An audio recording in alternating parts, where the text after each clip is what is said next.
Take a look at this picture. Within it is a hidden 3D image. Do you see it?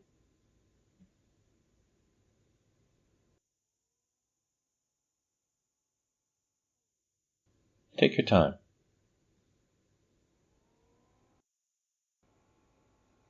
If you can clearly identify the hidden 3D image, congratulations, you're able to see something that most others cannot.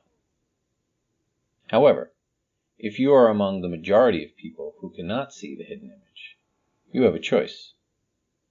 You could either believe that the image is there despite your inability to see it, or you could reject the notion that there's a hidden 3D image in the picture at all.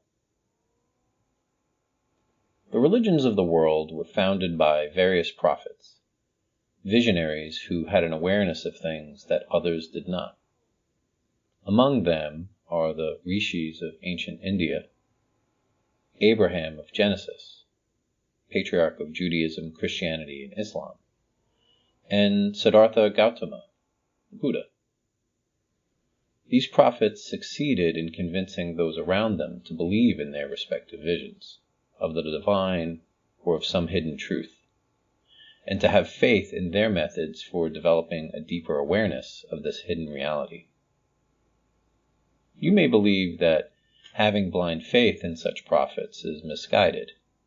After all, how could you know whether they were honest about what they saw, or not mentally ill, or just trying to manipulate people?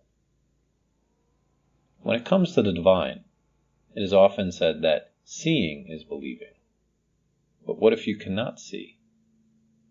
Is there a benefit to believing anyway? If you had trouble seeing the hidden 3D image in this picture, try this one.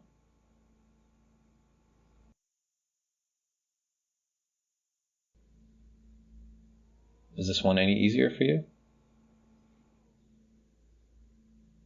What if someone told you she could train you to see the hidden image in either of these pictures, but it required some practice?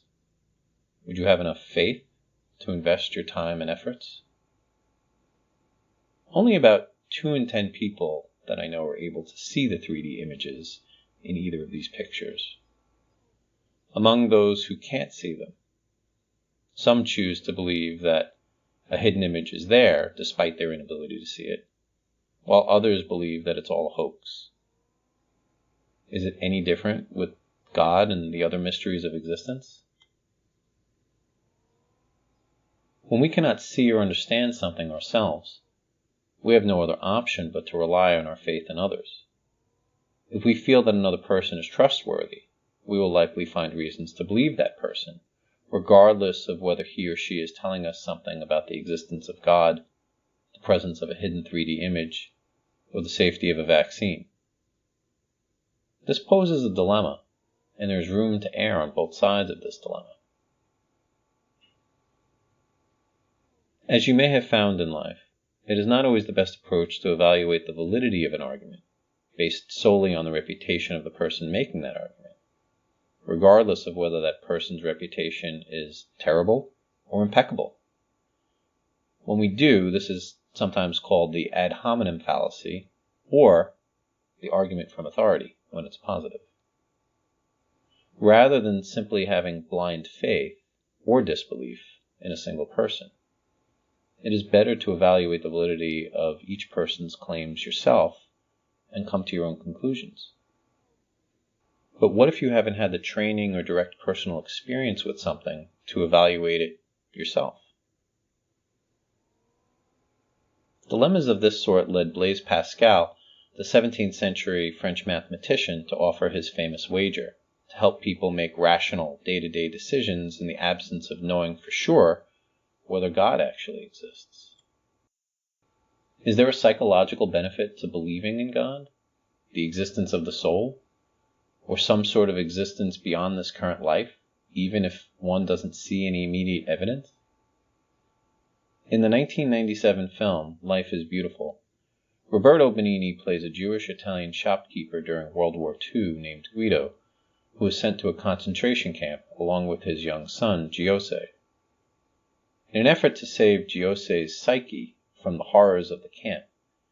Guido tells Giuseppe that he and the others at the camp are players in a game, and he can win a big prize at the end if he earns enough points by following his father's directions. Directions actually meant to keep Giuseppe alive and safe in the camp. Guido's game is a ruse, but it helps to keep Giuseppe distracted enough from the horrors around him so that he's motivated to push himself through, day after day, long enough to be rescued by the American soldiers that eventually liberate the camp. Guido, however, is not so lucky, but the ruse of his game achieves its goal nonetheless. What are we to make of Guido's game? Are religion and spirituality games as well? Built on a similar ruse that doing the right thing long enough will buy us time until we can see the truth for ourselves, and that seeing the truth will ultimately set us free? As an adult, Guido was able to fully see what was really going on around him in a way that Giuseppe was not, and he wagered that the benefits of giving his son an altered truth outweighed the costs. When it comes to religion and spirituality, many are fortunate to have seen, by virtue of their mystical, numinous, or satori experiences, and after having seen, it's much easier for them to maintain a commitment to a religious or spiritual practice. But if you have not yet seen, do the psychological benefits of a religious or spiritual approach to life outweigh the costs? What might Guido and Giuseppe say? What do your experiences with the 3D stereograms reveal to you? Do you believe in anything that you cannot see? If you would like to know what the hidden 3D images are in the pictures shown in this video, you can email me at mindcube3d@gmail.com and I will tell you. But if you cannot see the images yourself, will you believe me? Thank you for watching, and I hope you enjoyed this video. If so, I invite you to click the subscribe button below. Also, I invite you to check out my blog with Psychology Today entitled The Cube.